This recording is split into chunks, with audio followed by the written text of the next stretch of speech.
Je me demande sérieusement que pouvons-nous gagner en fuyant nos responsabilités? Qu'est-ce que pleurnicher devant notre sort nous apporte-t-il? Peut-être de la pitié ou bien une conscience tranquille pendant un laps de temps? Est-ce que tu sais que la personne dont tu commandes la pitié a également des problèmes? Elle aussi, elle en a besoin. Mais elle se montre un peu plus forte que toi. Elle gère toute seule ses problèmes. Elle a décidé de marquer le pas, d'aller de l'avant. Or que toi, tu as décidé de rester sur place en attendant une autre main pour te soulever. Chacun de nous a des problèmes. Chacun de nous doit se battre pour ses problèmes. Et quand chacun de nous aura réussi à régler ses problèmes, chacun de nous également doit penser à aider les autres à régler ses problèmes. C'est compréhensible qu'une personne qui se débat chaque jour et nuit demande de l'aide. Parce qu'on voit que cette personne, elle fait les pas qu'il faut, elle fait ce qu'il faut pour pouvoir y parvenir. Mais peut-être qu'il manque quelque chose, ou bien qu'il doit augmenter de patience, qu'elle doit augmenter de patience. Mais il y a des gens, tout ce qu'ils font, comme je le répète, comme j'ai l'habitude de le dire, jouer au foot, aller en soirée, passer les week-ends à danser, à boire, fumer, parler foot, parler des filles. Et après, elle vient pour emmerder les gens qui passent leur nuit, qui passent des nuits blanches à travailler. Des gens qui ont leur projet à cœur, qui font tout pour réaliser leur projet. Et quand ces gens-là disent que moi, j'ai mes propres problèmes, je suis en train de les régler, je ne peux pas augmenter tes problèmes au mien, tu te fâches, tu dis qu'il est méchant. Bro, ce n'est pas de la méchanceté, c'est la vérité. Tu es un homme comme il est un homme. Il a passé ses nuits et ses journées à travailler. Il a de la santé. Toi, tu as de la santé. Pourquoi tu ne feras pas comme lui? Ah non, je sais que tu vas dire qu'il n'y a pas de travail. Quand on décide de travailler, on trouve du travail. Soit on nous emploie, soit on crée notre propre travail. C'est simple. La vie, on ne doit pas tout le temps attendre des autres. On ne peut pas tout le temps attendre des autres. Quand tu attends tout le temps des autres, tu seras déçu. Ça, c'est sûr, tu seras déçu parce que les autres ont déjà leurs propres problèmes à régler. Ils ne peuvent pas tout le temps régler tes problèmes et leurs problèmes parce que ne pense pas que c'est juste tes problèmes que les gens règlent.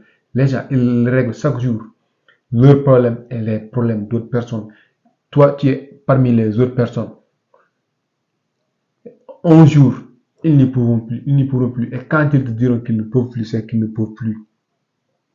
Et ce que tu dois faire, c'est arrêter d'attendre des autres, quelque chose des autres.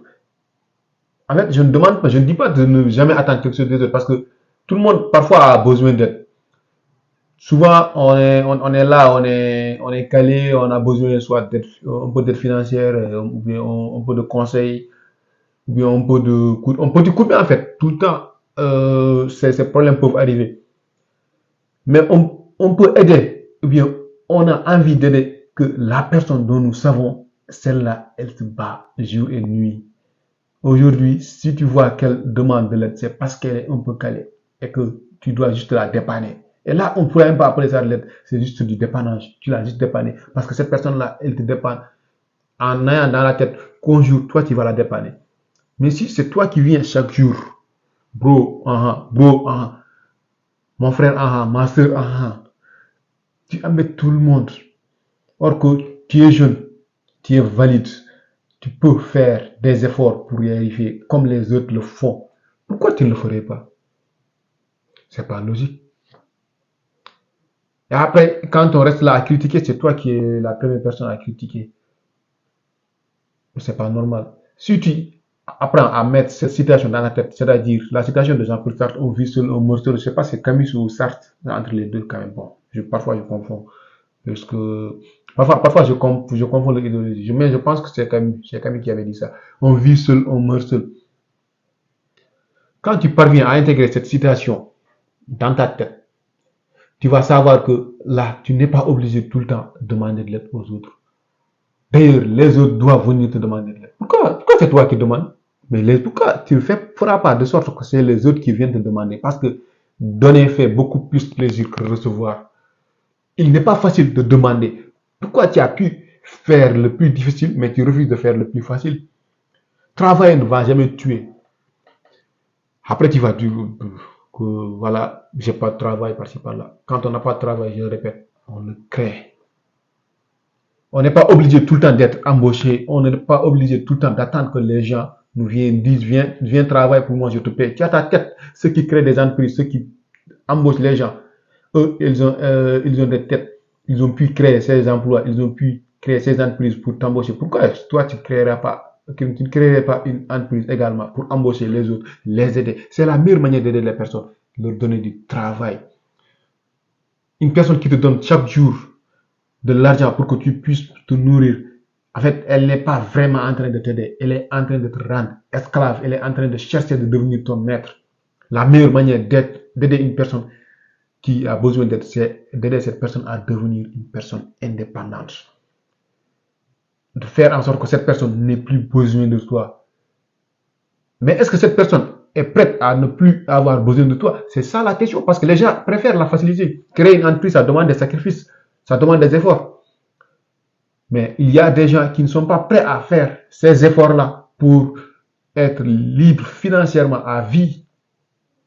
Ce qu'ils préfèrent, c'est juste, bon, aujourd'hui, il y a rien, bon, je vais essayer de trouver quelque chose. Attends, j'appelle celui-là, ou bien attends, je pars chez mon pote celui-là, chez mon pote tel pour trouver quelque chose à manger, ou bien pour trouver quelque chose à mettre dans la poche. Et puis quand tu as le ventre plein, tu commences à faire des conneries encore, tu pars à dépenser ce que tu auras.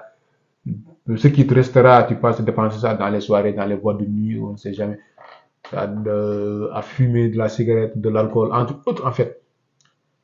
Ce n'est pas malin ça. Ce n'est pas malin. Ça n'honore pas la dignité humaine. Un homme, quand tu es un homme, tu dois t'efforcer chaque jour à réunir les quatre capitaux. Et c'est ces quatre capitaux qui feront de toi un homme respectable. Un homme n'a pas besoin d'être aimé. Un homme n'a pas besoin d'autre chose. Tout ce dont nous avons besoin, c'est du respect. Et le respect, ça se gagne, ça se mérite, ça ne se demande pas. Tu peux rencontrer une personne aujourd'hui dans la rue, tu la respectes dès que tu la vois. Rencontrer également une autre personne dans la rue, tu te moques d'elle dès que tu la vois. Pourquoi? C'est parce que tu as vu cette personne-là, elle t'a ressemblé à une personne qui mérite du respect. Tu l'as respectée. Et si cette personne t'avait montré un autre visage qui ne méritait pas du respect, tu n'allais jamais la respecter. À plus forte raison qu'une personne qui vient, qui passe tout son temps à se montrer indigne du respect. Et ça, c'est indigne d'un homme. Un homme, tout ce dont il a besoin dans sa vie, je le dis, je le répète, c'est du respect.